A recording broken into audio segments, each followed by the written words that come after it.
नमस्कार दोस्तों। दोस्तों, भूत एकमात्र ऐसा विषय है आज के ज़माने में जिसको सुनकर लोग आज भी हैरान हो जाते हैं कि क्या वाक़ई में ऐसा कुछ होता है? इंसान सोच में पड़ जाता है कि बीती रात उसके साथ जो कुछ भी हुआ था, वह सब क्या था? क्या वह कोई सपना था या फिर हमारे जीवन का दूसरा पहलू था? आधुनिक समय में भूत-प्रेत अंधविश्वास के प्रतीक के रूप में देखे जाते हैं। पर कुछ लोग ऐसे भी हैं जो भूत प्रेतों के अस्तित्व को नकार नहीं सकते। कुछ लोग जो पढ़े लिखे होते हैं, जिन्हें भूत प्रेत पर पूरा विश्वास होता है, वे भी इन आत्माओं के अस्तित्व को नकार जाते हैं, क्योंकि उनको पता है कि अगर वे किसी से इन बातों का जिक्र किए तो सामने वाला भी, चाहे वो कितना ही उसको मानता हो, यही बोलेगा, पढ़े लिखे होने के बाद भी आप ये कैसी बातें कर रहे हैं। और इस प्रश्न का उत्तर देने और लोगों के सामने अपनों को गंवारू समझे जाने से बचने के लिए लोग इन बातों का जिक्र करने से बचते हैं। खैर, मैं तो भूत प्रेत को नहीं मानता, पर कभी कभी कुछ ऐसी घटनाएं घट जाती है कि भूत प्रेत के अस्तित्व को नकारना बनावटी लगता है। बात कोई 15-16 साल पहले की है। मैं जिस जगह पर काम करता था, वहीं पास में एक फ्लैट किराए पर लिया था। इस फ्लैट में मैं अकेले रहता था। हाँ, कभी कभी कोई मित्र संबंधी आदि भी आते जाते रहते थे। इस फ्लैट में एक बड़ा सा हॉल था और इसी हॉल से संबंध एक बाथरूम और रसोई घर था। एक छोटे से परिवार के लिए यह फ्लैट बहुत अच्छा था और सबसे खास बात इस फ्लैट की यह थी कि यह पूरी तरह से खुला खुला था। मैं आपको बता दूं कि इस फ्लैट का हॉल बहुत बड़ा था और इसके पिछले छोर पर शीशे जड़ित दरवाजे लगे थे, जिसे आप आसानी से खोल सकते थे। पर मैं इस हॉल के पिछले भाग को बहुत कम ही खोलता था, क्योंकि कभी कभी भूलवश अगर यह खुला रह गया तो बंदर आसानी से घर के अंदर आ जाते थे और बहुत सारा सामान इधर उधर बिखरा देते थे। हमारी बिल्डिंग एकदम से बहुत सुनसान किनारे पर थी। इसके अगल बगल में बहुत सारे पेड़ पौधे थे, जंगली झाड़ियां थी। एक दिन शाम के समय मेरे गांव का ही एक लड़का किसी दूसरी कंपनी में काम करता था, मुझसे मिलने आया। मैंने उससे कहा कि तुम आज यहीं पर रुक जाओ और सुबह यहीं से ड्यूटी चले जाना। पर वह बोला कि मेरी ड्यूटी सुबह 7 बजे की होती है, इसलिए मुझे 5 बजे जागना पड़ेगा और आप तो 7-8 बजे तक सोए रहते हैं। कहीं मैं भी सोया रह गया तो मेरी ड्यूटी नहीं हो पाएगी। इस पर मैंने कहा कोई बात नहीं, एक काम करते हैं, 4 बजे सुबह का अलार्म लगा देते हैं, तू जल्दी से जाग कर अपने लिए टिफिन बना लेना। पर हाँ, एक काम करना, मुझे मत जगाना। इसके बाद वह रहने को तैयार हो गया।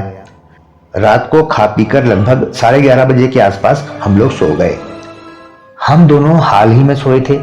मैं खाट पर सोया था और वह लड़का मेरे समीप ही चटाई बिछाकर नीचे ही सो गया था। एक बात और, रात को सोते समय भी मैं हाल में 0 वाट का बल्ब जला लिया करता था। अचानक लगभग रात के 2 बजे मेरी नींद खुली। लेटे लेटे ही मेरी नजर किचन के दरवाजे की ओर चली गई। मैं क्या देखता हूं कि एक व्यक्ति किचन का दरवाजा खोलकर अंदर गया और मैं कुछ बोलूं उससे पहले ही फिर से किचन का दरवाजा धीरे से बंद हो गया। मुझे इसमें कोई हैरानी नहीं हुई, क्योंकि मुझे पता था कि गांव वाला लड़का ड्यूटी के लिए लेट ना हो, इस चक्कर में जल्दी जाग गया होगा। गांव वाले बच्चे की ओर बिना देखे ही मेरे दिमाग में ये सब बातें उठ रही थी। अब तो मुझे थोड़ा गुस्सा आ गया और चूंकि वह गांव का लड़का रिश्ते में मेरे लड़के जैसा था, इसलिए मैंने घड़ी देखी और उसके बिस्तर की ओर देखकर बोला, बेटे अभी तो 3 भी नहीं बजा है और तू जागकर खटापटा करना शुरू कर दिया। अरे अरे ये क्या? इतना कहते ही मेरे दिमाग में एक बात आई कि मैं इसे क्यों बोल रहा हूं, यह तो सोया हुआ है। अब तो मैं फटाक से खाट से उठा और दौड़कर उस बच्चे को जगाया। वह आंख मलते हुए उठा, पर मैं उसको कुछ बताए बिना सिर्फ इतना ही पूछा मैंने उससे कि क्या तू 2-3 मिनट पहले जागा था? तो वह बोला नहीं। तो वह फिर से सो गया। अब मेरे समझ में कुछ भी नहीं आ रहा था। मैंने हाल में लगे ट्यूब को भी जला दिया। अब पूरे हाल में पूरा प्रकाश था और मेरी नजरें अब कभी बाथरूम के दरवाजे पर तो कभी किचन के दरवाजे पर थी। पर किचन और बाथरूम के दरवाजे अब पूरी तरीके से बंद थे। अब मैं हिम्मत करके उठा और धीरे से जाकर बाथरूम का दरवाजा खोला। बाथरूम छोटा था और उसमें कोई नहीं था। उसके बाद मैंने किचन का दरवाजा खोला और उसमें लगे बल्ब को जला दिया। वहां भी कोई नहीं था। अब मैं क्या करूं? नींद भी एकदम से उड़ चुकी थी। इस घटना का जिक्र मैंने कभी किसी से नहीं किया। मुझे लगता है यह मेरा वहम था, और अगर किसी को बताऊंगा तो कोई मेरे रूम में भी शायद आने से डरने लगे। इस घटना को बीते लगभग 1 महीना हो गए थे और रात को फिर कभी मुझे ऐसा अनुभव नहीं हुआ। एक दिन मेरे गांव के 2 लोग हमारे यहां आए। उनमें से एक को विदेश जाना था और दूसरा उनको छोड़ने आया था। वे लोग रात को मेरे यहां ही रुके थे और उस रात मैं अपने एक रिश्तेदार से मिलने चला गया था और रात को वापस नहीं आया। सुबह सुबह जब मैं अपने रूम पर पहुंचा तो वे दोनों लोग तैयार होकर बैठे थे और मेरा ही इंतजार कर रहे थे। मेरे आते ही वे लोग बोल पड़े, अब हम लोग जा रहे हैं। मैंने उनसे पूछा कि फ्लाइट तो कल है। उनमें से एक ने बोला, रोड पर सो लेंगे पर इस कमरे में नहीं। अब मुझे अचानक 1 महीना पहले घटित हुई घटना याद हो आई। तो क्या इन लोगों ने भी इस फ्लैट में किसी अजनबी को देखा, किसी आत्मा को देखा? मैंने उन लोगों से पूछा कि आखिर बात क्या हुई है। तो उनमें से एक ने कहा कि रात को कोई व्यक्ति आकर मुझे जगाया और बोला कि कंपनी में चलते हैं। मेरा पर्स वहीं छूट गया है। फिर मैं थोड़ा डर गया और इसको भी जगा दिया। इसने भी उस व्यक्ति को देखा। वह देखने में एकदम सीधा साधा लग रहा था और शालीन भी था। हम लोग एकदम से डर गए थे क्योंकि हमें वह व्यक्ति इसके बाद किचन में जाता हुआ दिखाई दिया था और उसके बाद फिर किचन से बाहर नहीं निकला। हम लोग का डर के मारे बुरा हाल था। हम लोग रात भर बैठकर हनुमान जी का जाप करते रहे और उस किचन के दरवाजे की ओर टकटकी लगाकर देखते रहे और सुबह हो गई।